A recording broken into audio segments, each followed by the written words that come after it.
père n'assure plus ses fonctions et tout repose sur les épaules de la mère.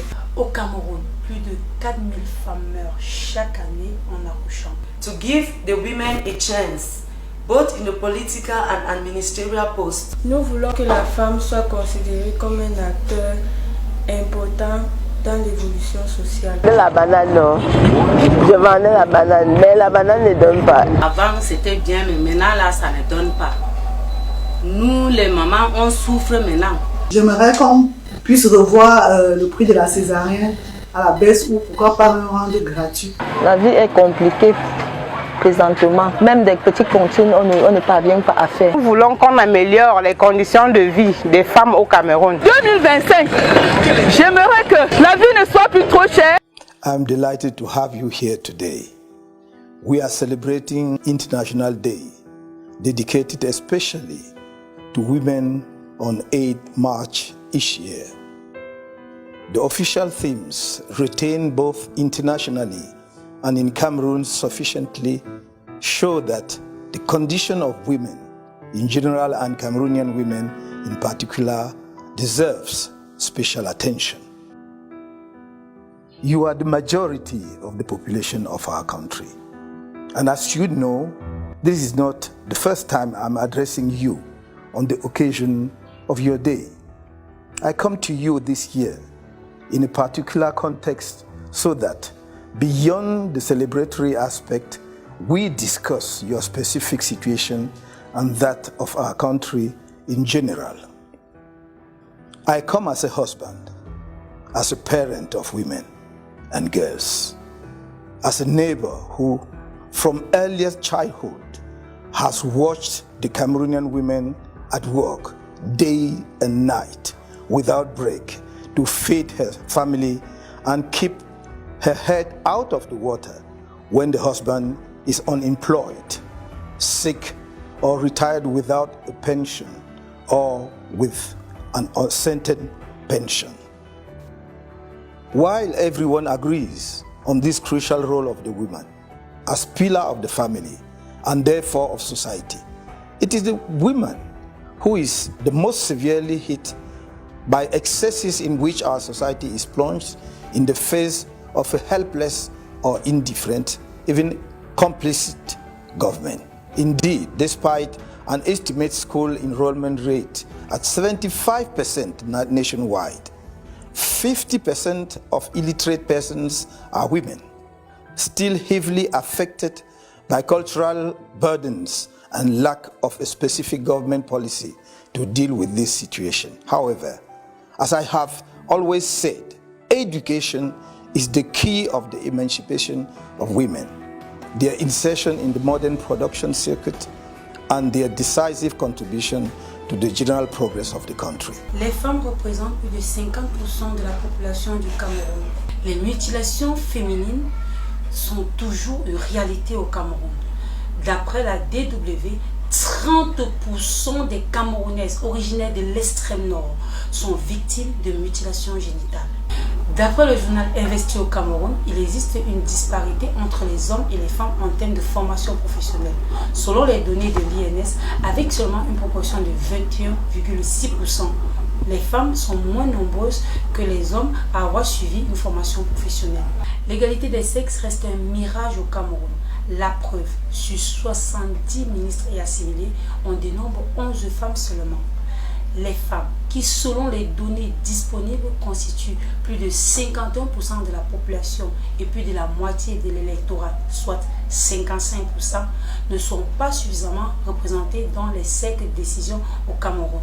Les femmes camerounaises brillent par un esprit entrepreneurial plus prononcé que celui des hommes, notamment dans le secteur informel où ces derniers exercent majoritairement. Par catégorie socio-professionnelle, elles sont près de 7 femmes sur 10 à exercer en tant qu'indépendantes, contrairement aux hommes. Au Cameroun, plus de 4000 femmes meurent chaque année en accouchant. On retrouve de plus en plus de patients coincés dans les hôpitaux à cause des factures MPI. Moi, en tant que jeune étudiante, nous voulons vivre dans un environnement ou dans un pays où nous avons les mêmes droits que le sexe opposé, tant sur le plan socio-professionnel que économique. Sur le plan socio-professionnel, nous voulons avoir du travail, avoir un salaire équitable. Nous voulons que la femme soit considérée comme un acteur important dans l'évolution sociale. Nous voulons un Cameroun où les femmes ne seront plus marginalisées, où les femmes seront respectées, où les femmes ne seront plus traitées comme un objet sexuel, où les hommes vont considérer la gente féminine. Les hommes ont démissionné de leurs fonctions, ils ont abandonné leur rôle de père et les femmes sont obligées de cumuler les deux fonctions. Raison pour laquelle les enfants sont abandonnés à eux-mêmes, les enfants se retrouvent dans la rue. C'est la raison pour laquelle nous constatons avec regret depuis un certain temps beaucoup d'enlèvements de jeunes filles, beaucoup d'enlèvements d'enfants. Père n'assure plus ses fonctions et tout repose sur les épaules de la mère. Nous voulons un Cameroun juste où la femme doit être traitée à sa juste valeur. Nous voulons un Cameroun où il y a un équilibre, un Cameroun d'équité. C'est ça, ce Cameroun que nous voulons en 2027. Moi, vraiment, je veux parler de la vie. La vie qui nous a menés là, vraiment, ça ne donne pas. Avant, c'était bien, mais maintenant, là, ça ne donne pas. Nous, les mamans, on souffre maintenant. Il y a le père, mais le travail, il n'y a pas le travail. Il n'y a pas le travail. Et c'est nous, les mamans, qui souffrent maintenant avec nos enfants. Ça ne donne pas vraiment. Nos enfants même, ils ne trouvent pas le travail. Ils sont là chômés avec leur diplôme comme ça. Ça nous a vraiment fauché, nous les parents. Quand tu accouches l'enfant, que l'enfant grandit, tu souffres sur l'enfant. Tu payes l'école à l'enfant pour que l'enfant grandisse, qu'il finit l'école là, il trouve le travail, il t'aide avec. Mais maintenant là, ce n'est plus ça. Vraiment, ça fait mal. Il y a nos enfants qui chôment. Ils chôment seulement comme ça là. Ça ne donne pas. Nous les parents, on souffre. Ça ne donne pas. C'est ça, ça fait mal. Ça fait mal parce que nos enfants chôment seulement au quartier comme ça là. En ce jour, mon souhait, penser à augmenter le paquet minimum dans les services de maternité pour que ces femmes puissent bien être suivies. J'aimerais qu'on puisse revoir le prix de la césarienne à la baisse ou pourquoi pas un rang gratuit pour que nos jeunes mamans ne meurent plus par faute de moyens. Par rapport à la vie d'aujourd'hui, nous les Bayam, avant nous on avait quelque chose, maintenant nous on souffre trop maintenant.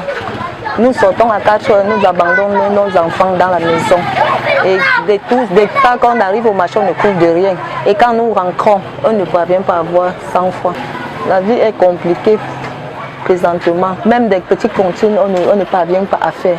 Nous les femmes, présentement, nous on souffre. Même les petits tontiers, on ne parvient pas à cotiser pour envoyer les enfants à l'école. Les enfants sont à la maison, ils ne parviennent pas à partir à l'école parce que nous on n'a pas d'argent pour les accompagner, pour les envoyer à l'école. Et tu élèves même ton enfant, tu envoies à l'école. Il part à l'école, après il revient encore te retrouver encore sur la même place. Vous êtes en train de faire encore le bayam ensemble. Et dans le bayam même, nous on n'a rien. On perd le temps. Et maintenant, il faut que les choses changent dans ce pays. Nous voulons qu'on améliore les conditions de vie des femmes au Cameroun. Nous souhaitons qu'on prenne la femme au sérieux parce que nous sommes les actrices pour le développement du Cameroun. Oui, moi commerçante, j'ai commencé par le col box. Bon, si je me suis repliée ici devant, c'est parce que non seulement je ne parviens même pas à payer d'abord la location du terrain, parce que les activités ne marchent pas.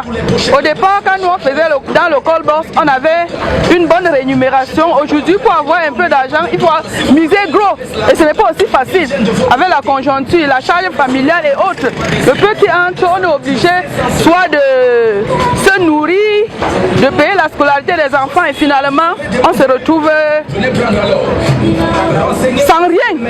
C'est la raison pour laquelle je me suis retrouvée sur le PECIL ici. Moi je vends de la cola, je vends les avocats, le jujube, le maïs écrasé aux arachides, tout ça. Bon, pour voir si je peux joindre les deux bouts, même comme c'est toujours difficile, mais on fait avec. Pour 2025, j'aimerais que la vie ne soit plus trop chère, que je puisse joindre les deux bouts. Je porte mon sac pour aller au marché, j'achète avec le peu d'argent qui sort de la maison et parvient à me nourrir et nourrir ma famille. Je vendais la banane, non. Je vendais la banane, mais la banane ne donne pas. Et j'ai tombé sur l'arachide ici. L'arachide est devenu maintenant cher. Jusqu'à je m'en sors même pas. Je n'en sors pas même. Aujourd'hui, là, j'ai 50 ans. Donc, je ne m'en sors pas. Et je suis malade. Je n'ai même pas la dame malade. Donc, mon enfant, ma fille fait 3e. Et c'est ça qui fait tout. Son père avait même abandonné. Donc, mon enfant fait 3e comme ça. C'est ça qui nourrit l'enfant. Donc, c'est ça.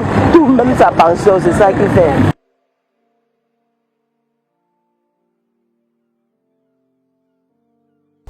Today, as we celebrate Women's Day in Cameroon 2025, it's an opportunity for us to give the women a chance, both in the political and administrative posts, to manifest what they are capable of. Gone are those days that women stay at home as housewives or as having place only in the kitchen. I think this 2025 should be a challenge and an uptake for a stepping tool for all women out there to show what they are capable of. They can support their men at home, they can support in social well-being as far as a peaceful change is concerned. I think we should put hands together to be able to empower women out there, to be able to meet up with their standards, with their living standards. It is high time they give a woman a chance in the ministries to be able to defend themselves as people who can rule Cameroon. I think with this, we will be able to work hand in hand for a better change for 2025. Je connais le drame des familles face à la situation de leurs jeunes filles qui attrapent des grossesses précoces et abandonnent l'école alors que l'on rêvait pour elles d'un avenir digne et radieux. Je sais les frustrations des femmes camerounaises face aux inégalités de traitement. Elles sont aussi bien formées que leurs congénères masculins, souvent très compétentes sur le plan professionnel, mais perçoivent parfois des rémunérations inférieures à celles de leurs collègues hommes et bien souvent ne reçoivent pas la promotion qu'elles méritent si elles n'acceptent pas des compromissions dégradantes, voire traumatisantes. Vous êtes des femmes politiques brillantes, mais vous êtes tenues en arrière-plan, confinées à l'animation et aux applaudissements et souvent placées sur les listes électorales à des positions où vous n'avez pas de chance d'être élu. Je ne peux passer sous silence les violences faites aux femmes qui ne cessent de gagner du terrain dans notre pays. Comment oublier les 14 jeunes femmes assassinées, victimes en série de crimes rituels au cours des années récentes au quartier Mimbomana Yaoundé? Comment oublier les nombreuses jeunes filles, souvent mineures, victimes de viols alors qu'elles vendent dans les rues ou d'inceste au sein de leur famille? Nous ne pouvons regarder tout cela sans rien faire. C'est pourquoi j'ai voulu en parler avec vous, afin que nous réfléchissions ensemble aux solutions adéquates pour y mettre un terme dans notre pays et concevions les politiques publiques appropriées qui puissent permettre à la femme camerounaise de tenir toute sa place et jouer pleinement son rôle dans la société nouvelle que le mouvement pour la renaissance du Cameroun propose au pays. Au MRC, nous voulons que la femme participe aux avant-postes, à la construction du Cameroun nouveau, moderne et rayonnant que nous proposons dans un contrat de confiance avec elle et l'ensemble de notre peuple. Il ne s'agit pas de faire je ne sais quelle faveur à la femme camerounaise, qui n'en a pas besoin, mais de redresser une situation absurde d'infériorisation où elle est encore largement maintenue. Car se priver de l'intelligence et de la force contributive de 51% de la population, c'est condamner sûrement notre pays à la stagnation, si ce n'est à la régression. Par comparaison, on constate une accélération du développement des nations occidentales à partir du moment où les femmes ont commencé à recouvrer la plénitude de leurs droits à la fin du 19e siècle et au début du 20e siècle. Nombre de pays d'Asie ont emboîté le pas de manière fulgurante sur ce chemin de développement parce qu'ils ont valorisé depuis des décennies le statut de leurs femmes au travail. This is why the CRM, from its conception and its creation, made the Cameroonian women the prominent figure, inspiring and galvanizing of the national renaissance. It has expressed it in an original way in its logo. Take the time to glance at it if you have not yet done so.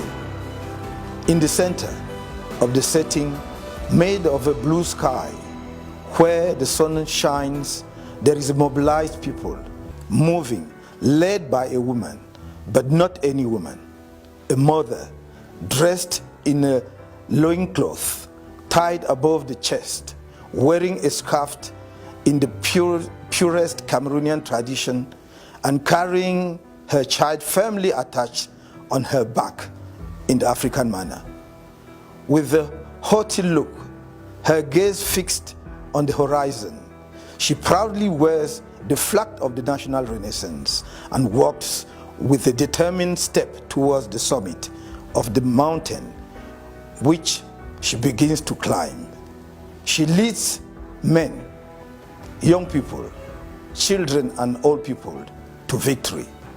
Mais notre attention vigilante au rôle déterminant de la femme dans la Renaissance nationale ne s'arrête pas au symbole. Elle se traduit dans la vision innovante de notre parti pour la femme rurale, mère nourricière du pays et gardienne des valeurs sociales fondamentales de notre société.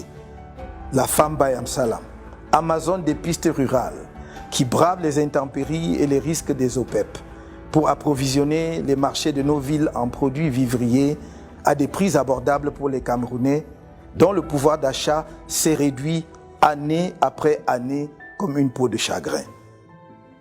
La femme entrepreneur moderne, en quête de soutien technique et financier approprié pour s'épanouir dans les circuits de l'industrie et du secteur tertiaire sur lesquels nous travaillons et dont les mécanismes seront rendus publics. Cependant, nous demeurons convaincus que l'éducation est le levier principal d'émancipation de la femme dans notre pays. C'est pourquoi nous préconisons la scolarisation obligatoire de tous les jeunes Camerounais, y compris de la jeune fille jusqu'à l'âge de 16 ans au moins, afin d'éviter, entre autres, les mariages précoces si dommageables à cette dernière. Chances égales pour l'éducation du jeune garçon et de la jeune fille, donc, mais aussi à responsabilités égales, salaires égaux, sachant que la maternité de la femme est une responsabilité primordiale au bénéfice de la société et qu'il faudra traiter en conséquence. À cet égard, nous avons pris depuis longtemps un engagement ferme pour la gratuité de la césarienne, afin que plus jamais une femme ne meure en couche dans notre pays, faute de moyens pour payer les coûts d'une telle opération ou qu'elle ne perde son bébé pour les mêmes raisons. Dans le même esprit, nous nous sommes engagés pour un accroissement du nombre de femmes dans le gouvernement à des postes qui ne soient pas dédiés ou seulement symboliques, mais aussi au Parlement, à divers niveaux de la hiérarchie administrative et à la tête des entreprises publiques. Chères femmes camerounaises de tous horizons, nous faisons appel à vous afin que nous écrivions ensemble une page nouvelle, mémorable de l'histoire de notre cher et beau pays. Celle d'un Cameroun débarrassé des injustices criardes, en particulier celles qui vous frappent. D'un pays débarrassé de la gangrène de la corruption, du népotisme, où les efforts de chacun sont récompensés à la hauteur de ses mérites, sans considération de ses origines tribales, sans discrimination entre anglophones et francophones. Nous voulons bâtir avec vous une nation unie, fondée sur le respect mutuel et la confiance. Je vous tends la main. Donnez-moi la vôtre pour que, par les urnes et dans la paix, nous réalisions en cette année le changement dont le Cameroun a besoin et que réclament tous ces enfants de toutes les origines et de toutes les sensibilités politiques. Je vous souhaite une agréable journée du 8 mars, dans la mesure et la dignité. Vive la femme camerounaise, long live Cameroun.